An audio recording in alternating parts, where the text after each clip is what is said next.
Hello and welcome to the next episode in the CPFT video series, Coping with Worry, Anxiety and Depression. This is episode 3, Managing Anxiety, part 2, Checking Facts and Hypervigilance. My name is Dan Gardiner. I'm a team leader and CBT therapist in the Cambridge Psychological Wellbeing Service. Following the last video, where you explored using a worry tree to decide how best to respond to your worries, in this video we're going to consider your worries more closely and think further about the way that we respond. We all use a variety of information to help us know what is going on or what may happen, and so we will know how to act or react. Some of this information is based on our past experience. Some of this is what we see or hear or find out about the situation, and some of this comes from our own bodies. However, like we saw in the earlier exercise when we questioned our thoughts, these sources of information may not always be reliable. And because of this, it's important to check out all the facts that we may or may not be missing when we find ourselves worrying excessively. This can then help us see the full picture, which might be a lot less concerning. When exploring our worries, it's important that we check the facts. Firstly, consider the event that has triggered your worry and ask yourself, 1. Am I thinking logically right now? 2. Is there anything about this current situation that suggests this worry is likely to be true? 3. Am I basing my worries on my past experiences rather than something that is happening right now? 4. Am I assuming threat one might not exist? And 5.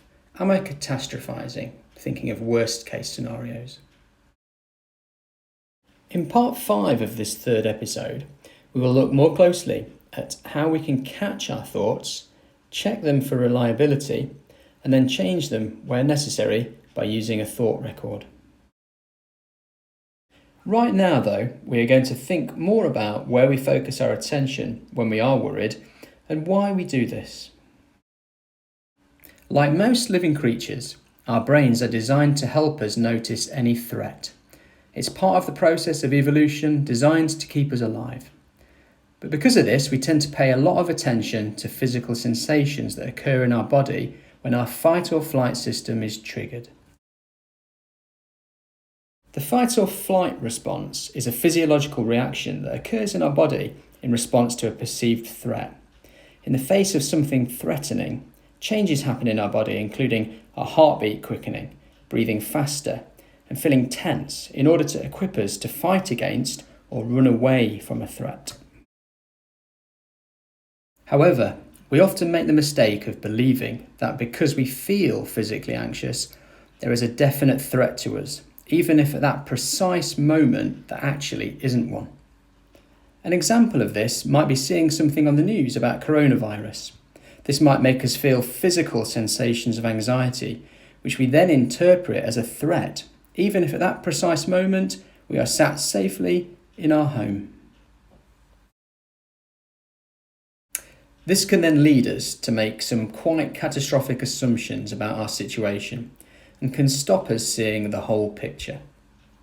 To counter this, it's helpful to ask ourselves the following questions to enable us to gain a more balanced perspective. Am I paying extra attention to physical symptoms? Am I assuming the worst case scenario when I notice a change in my body? And am I only focusing on the worst case scenario and ignoring the other evidence? If you find that you are answering yes to any of these questions, it may be helpful for you to acknowledge this and continue to watch the following parts of this episode to learn techniques such as distraction, diffusion, and mindfulness. Thank you for listening. I'd like to thank all of the staff involved in the development of this video series from the Psychological Wellbeing Service and the Peterborough Exemplar Project for Cambridgeshire and Peterborough NHS Foundation Trust. Do subscribe to the CPFT YouTube channel to receive alerts when further videos are uploaded, and check out our website for more information at www.cpft.nhs.uk.